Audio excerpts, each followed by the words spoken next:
Our topic today is Muktzeh. It begins on page 20 of your Halachot of Shabbat workbook. We learned that Muktzeh is an Isser, in Aveira, Midrabanan. It's only the Midrabanan, it's not from the Torah. Unlike how many people refer to things. A lot of times people say, people doing something that breaks Shabbat, they say automatically, you're doing Muktzeh. It's not really right. Muktzeh is a very specific Aveira from the Chachamim and not from the Torah about Shabbos. What is it? It's that you're not allowed to move certain objects. Now, the truth is, there are different types of Muktzeh. We're not used to that. But there are certain different types of Muktzeh. Depending on why something is Muktzeh, it has different halachot. So it depends. If you might have something, a pen, for example, has its own reason why it's Muktzeh. Why is it different than this? Magnetiles. What's the difference?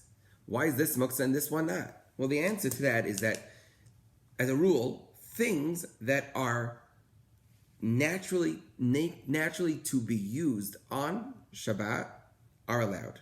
Now, magnetiles are used. Their usage is as fine on Shabbat as on any other day. So you could build something with magnetiles, no problem. A pen, on the other hand, is not made for usage on Shabbat because it writes. Writing is breaking Shabbat. That's one of the 39 malachot. That already is an aveira from the Torah, writing on Shabbat. But there are different things. For example, money. Money is muktzeh. Or, I'll give you a different example, a better one. Okay? A rock. A rock is muktzeh.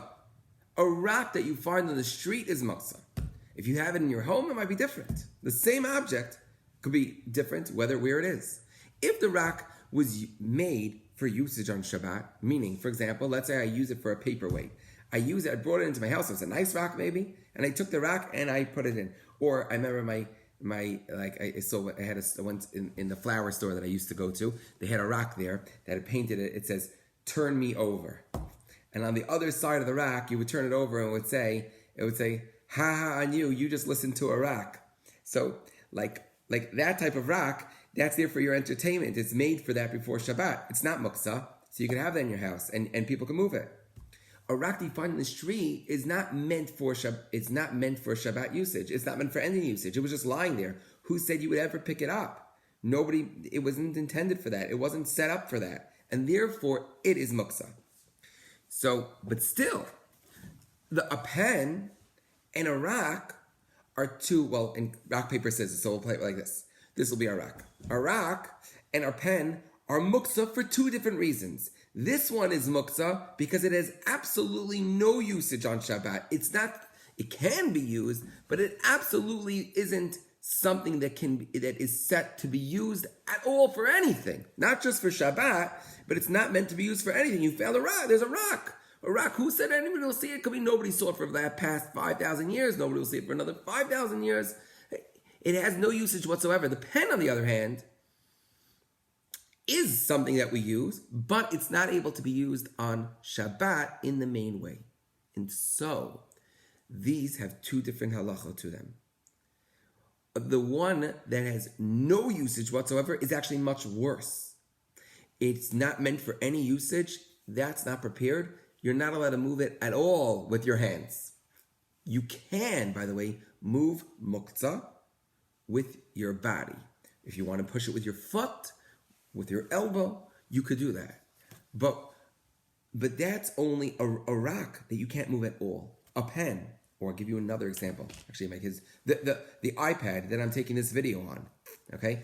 If let's say I wanted to use this iPad, or let's say I wanted to use my cell phone as my alarm clock, I would be allowed to do that. But, of course I'm allowed to do that. I set it before Shabbat. I can't set it on Shabbat. But before Shabbat, I set it. Now what do? I pick up my alarm clock. I pick up the phone. It's ringing. And it's making a lot of noise. I can't take it and turn it off. But I can pick it up and move it out of the room. And put it under, I could put it under, this is what I actually do. I put it under, I take it into my bathroom and I put it underneath the sink. And I put towels on top of it so that it won't disturb my wife. So now, why is that though? What is the difference between what am I allowed to move it for? So like this, there are 2 times that I'm allowed to move muktzah. It's called a kli shemelachto le'ser. It is an object.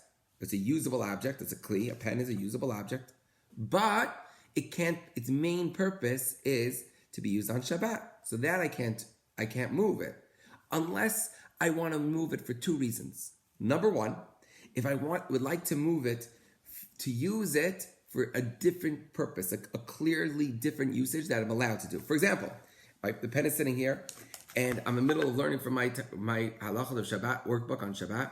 I can't write in it, but I want to hold the page. I want to walk away for a little bit.